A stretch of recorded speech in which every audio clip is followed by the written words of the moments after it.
The year was 2012. It was a year marked by many significant events, but none gripped Brazil quite like the unfolding of a shocking crime that would soon become infamous. Brazil watched in horror as the details of a shocking crime unfolded. The nation was glued to their screens, unable to look away from the unfolding drama that seemed more like a plot from a thriller than real life. Marcos Matsunaga, a wealthy businessman, was found dead. His body was dismembered.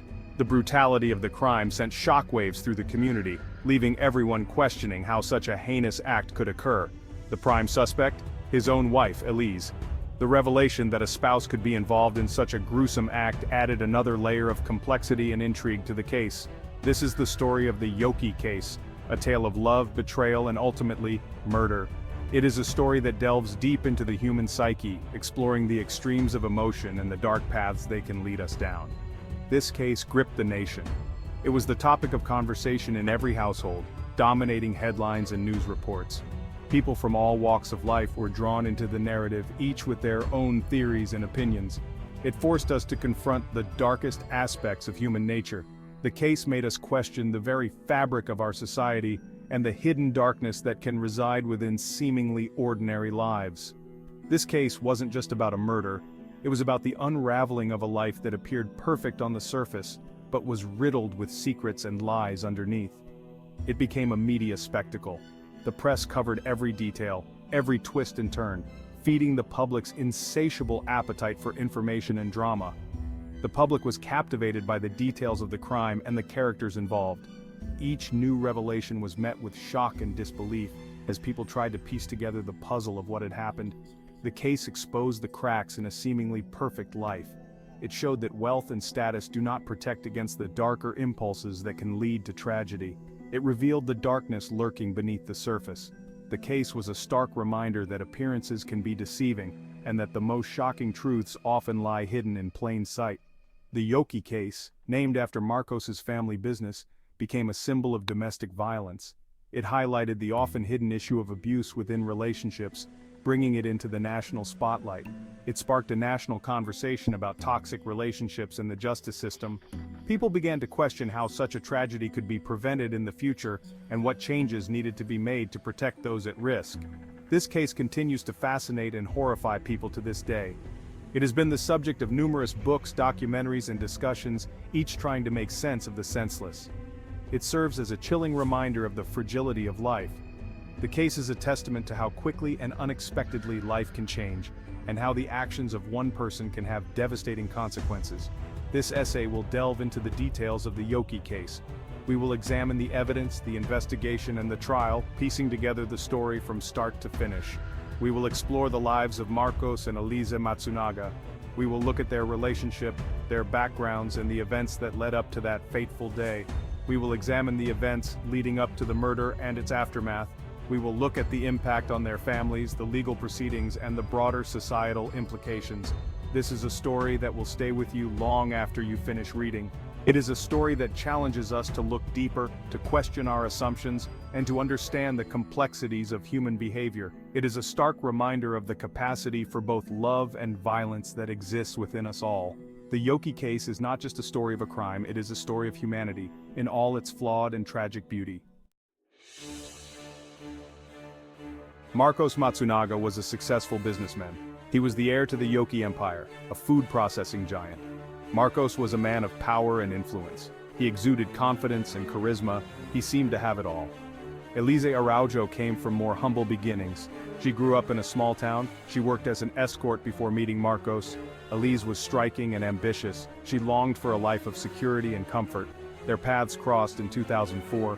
Marcos, already a prominent figure, was instantly smitten by Elize's beauty. Their connection was undeniable, despite their contrasting backgrounds.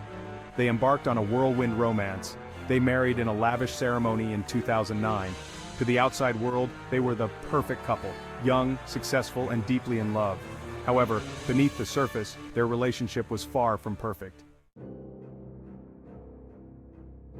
The events of May 19, 2012 shocked Brazil. It was a night that began like any other in the Matsunaga household. However, it ended in unimaginable horror. An argument erupted between Marcos and Elize. This was not unusual for the couple. Their relationship was known to be volatile. However, this argument escalated with terrifying speed. Elize, in a fit of rage, shot Marcos in the head. He was killed instantly. The details of what happened next are gruesome and difficult to comprehend. Elize, in an attempt to cover up her crime, dismembered Marcos's body. She scattered his remains in various locations outside Sao Paulo. This act of brutality sent shockwaves through the nation. It painted a picture of chilling premeditation that was hard to ignore. The Yoki case was no longer just a domestic dispute gone wrong, it was a cold-blooded murder.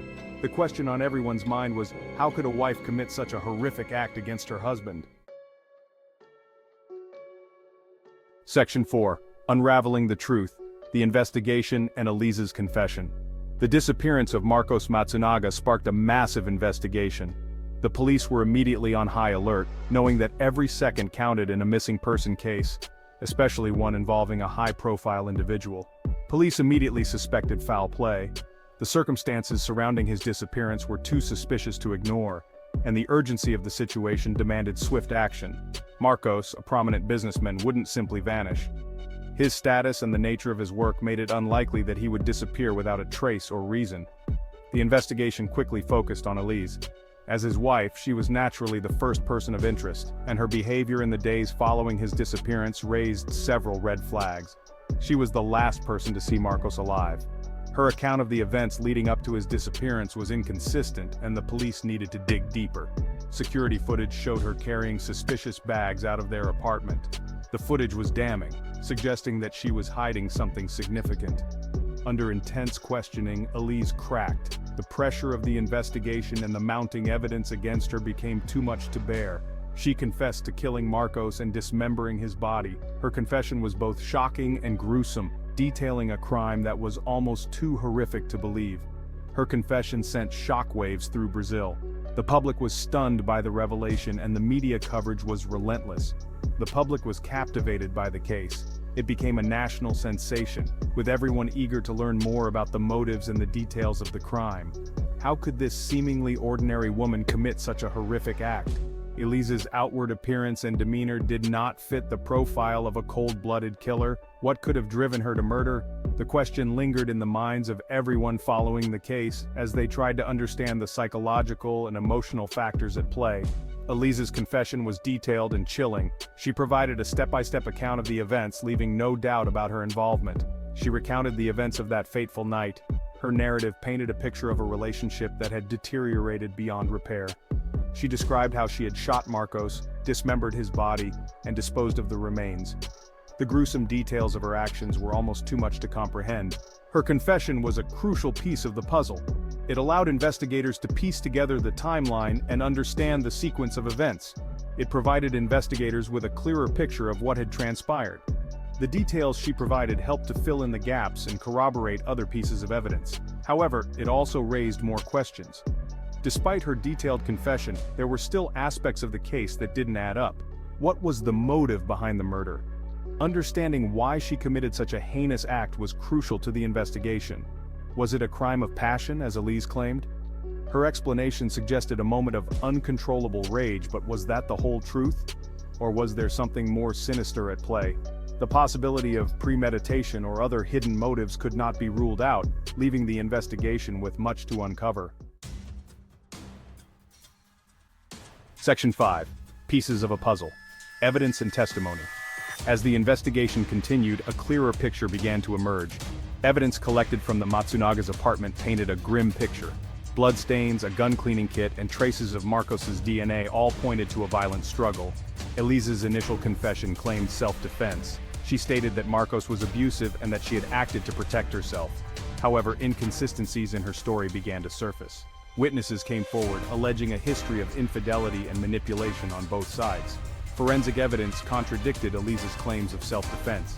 The angle of the gunshot, the number of shots fired, and the subsequent dismemberment all suggested premeditation. This contradicted Elize's version of events. It pointed towards a more calculated and cold-blooded act. The prosecution built a strong case against Elize. They argued that she had murdered Marcos out of jealousy and a desire to inherit his fortune. The evidence presented at trial was overwhelming. Section 6. The media circus, public opinion, and the Yoki case. The Yoki case instantly gripped the nation. From the moment the news broke, it became the focal point of public discourse. The media was relentless in its coverage. Every major news outlet dedicated extensive airtime and column inches to the unfolding drama. Every detail, every twist and turn was splashed across newspapers and television screens. The sensational nature of the case made it a prime target for media exploitation. The case became a media circus. Journalists and paparazzi swarmed every location connected to the case, eager to capture the next big scoop. Public opinion was deeply divided. The nation found itself split into factions, each with its own interpretation of the events. Some sympathized with Elize, viewing her as a victim of an abusive relationship. They saw her actions as a desperate attempt to escape a life of torment. Others saw her as a cold-blooded killer motivated by greed and vengeance. To them, her actions were premeditated and unforgivable. The media frenzy surrounding the case only intensified these divisions. Social media platforms became battlegrounds for heated debates and conspiracy theories. The public was bombarded with images of Elize.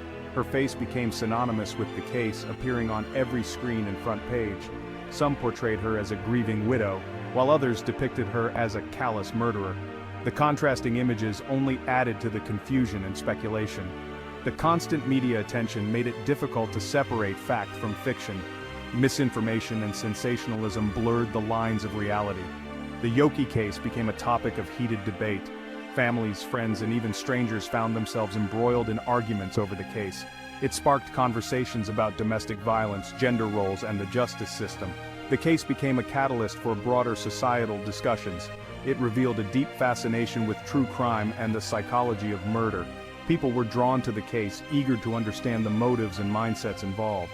The media's portrayal of the case undoubtedly influenced public opinion. The narrative crafted by journalists shaped how people perceived the events and the individuals involved. The constant coverage turned the tragedy into a spectacle, making it difficult to view the case objectively. The line between news and entertainment became increasingly blurred, leaving the public to navigate a complex web of information and emotion.